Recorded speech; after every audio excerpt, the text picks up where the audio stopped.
Graça e paz, amados. Boa noite, que o Senhor esteja abençoando a vida de cada um de vocês, de cada um de nós, porque precisamos e necessitamos da graça redentora do nosso Senhor Jesus Cristo. Hoje é a nossa segunda-feira e nós vamos continuar o nosso bate-papo acerca do estudo que nós estamos fazendo no livro de 1 Pedro. Este é o episódio de número 3. Nós estivemos conversando acerca da história, nós falamos um pouco sobre em que circunstância Pedro escreveu, a quem Pedro escreveu, a quem foi dirigida, e no último bate-papo nós ficamos parados no verso 3 de 1 Pedro, no primeiro versículo. E hoje eu queria conversar com os irmãos acerca de do verso 3, né? Não todo o capítulo, mas do verso 3 ao verso de número 12. Eu vou ler para os irmãos na íntegra, para a gente conversar um pouquinho acerca disto. Assim diz a palavra do Senhor.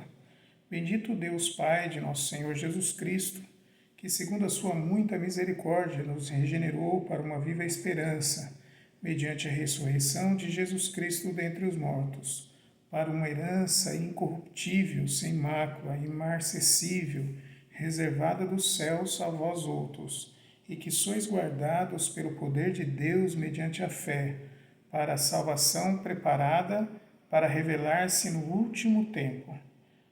Nisso exultais, embora no presente, por breve tempo, se necessário, sejais contristados por várias provações, para que, uma vez confirmada a vossa fé, muito mais preciosa do que o ouro perecível, mesmo apurado por fogo, redunde em louvor, glória e honra na revelação do nosso Senhor Jesus Cristo, a quem, não havendo visto, amais, no qual, não vendo agora, mas crendo, exultais com alegria indizível e cheia de glória, obtendo o fim da vossa fé, a salvação da vossa alma.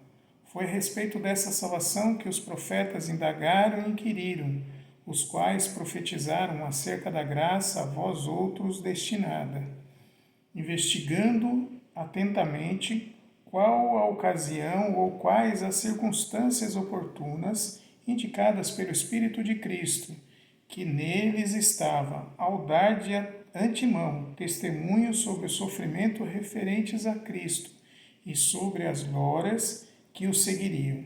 A eles foi revelado que não para si mesmos, mas para vós outros ministravam as coisas que agora vos foram anunciadas por aqueles que pelo Espírito Santo, enviado do céu, vos pregaram o Evangelho, coisas que os anjos anelam perscrutar. Muito bem, amados.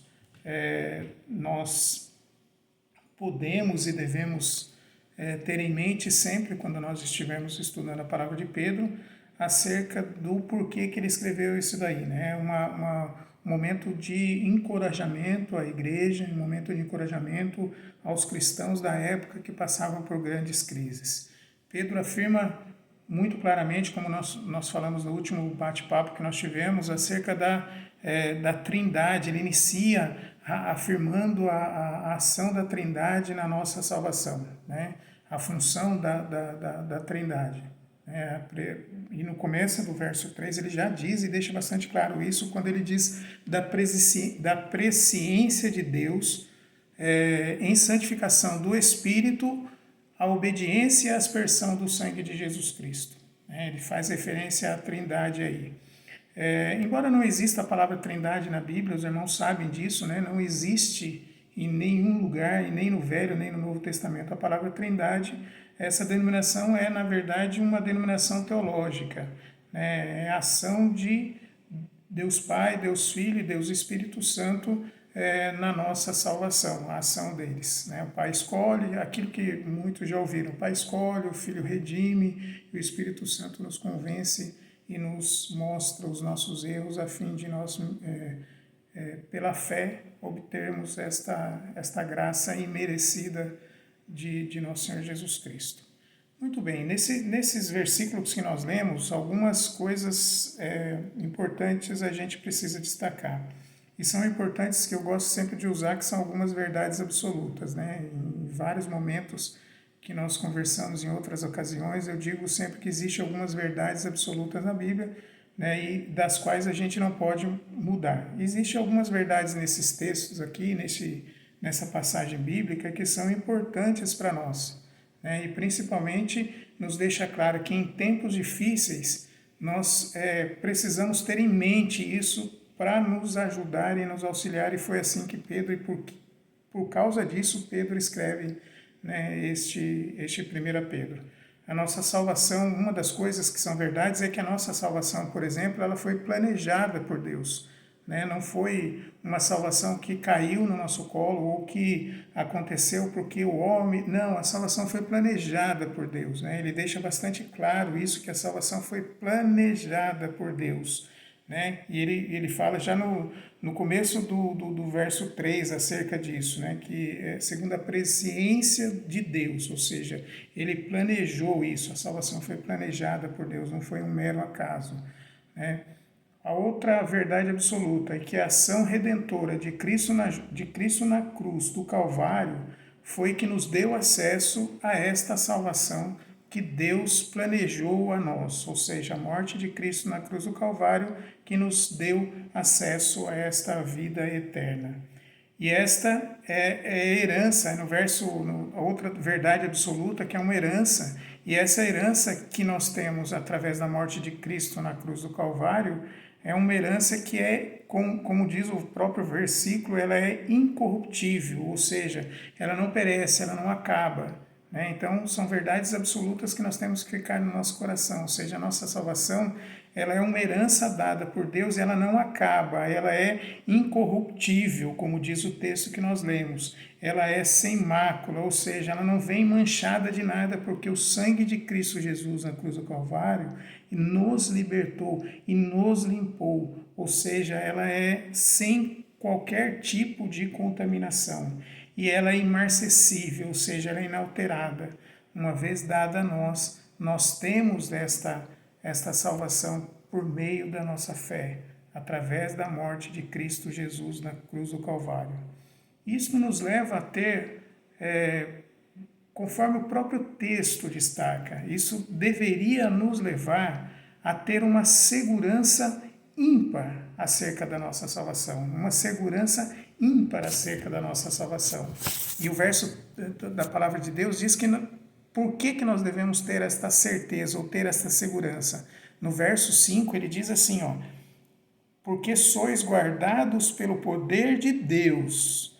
Ou seja, por que nós devemos nos sentir seguros diante dessa circunstância? Porque nós somos guardados pelo poder de Deus. Nós somos guardados pelo poder de Deus. O verso 5 diz e deixa claro, pois sois guardados pelo poder de Deus. Tá certo? A outra característica, outro objeto da nossa segurança é que nós adquirimos ou nós temos, segundo o próprio verso 5, ele diz que é mediante a fé. Mediante a fé. É aquela mão, lembra quando nós falamos e nós falávamos sobre fé, que é aquela mão estendida para buscar a graça dada por Cristo Jesus na cruz do Calvário, não é? A nossa fé é a mão estendida, prontas a receber a graça de Cristo ou a morte de Cristo na cruz do Calvário. E ela será ratificada, como o próprio texto diz, ela será ratificada na segunda vinda de Cristo. Ela será ratificada, ela não será retificada, ela será ratificada, ou seja, uma vez adquirida através da graça redentora de Cristo na cruz do Calvário, que nós obtemos através da fé em Cristo Jesus, ela será ratificada na segunda vinda de Cristo Jesus. Amados, e para isso, e diante desse quadro, diante dessa situação, nós precisamos ter alegria com a nossa salvação e sermos gratos pela nossa salvação. O verso 10, Ele diz assim, ó, foi a respeito dessa salvação que os profetas indagaram e inquiriram, os quais profetizaram acerca da graça a vós outros destinado. Aqui, amados, só para a gente dimensionar a ação de Cristo ou o que Deus fez por nós através do seu Filho Jesus Cristo na cruz do Calvário, os profetas falaram, os profetas pregaram, os profetas anunciaram tudo isso que nós vivemos agora neste tempo, tudo isso que nós estamos passando nesse tempo. E o texto diz que eles indagaram ao Espírito que foi dado a eles para testemunhar e para falar do que nós iríamos viver. Eles indagaram e eles questionaram o próprio Espírito.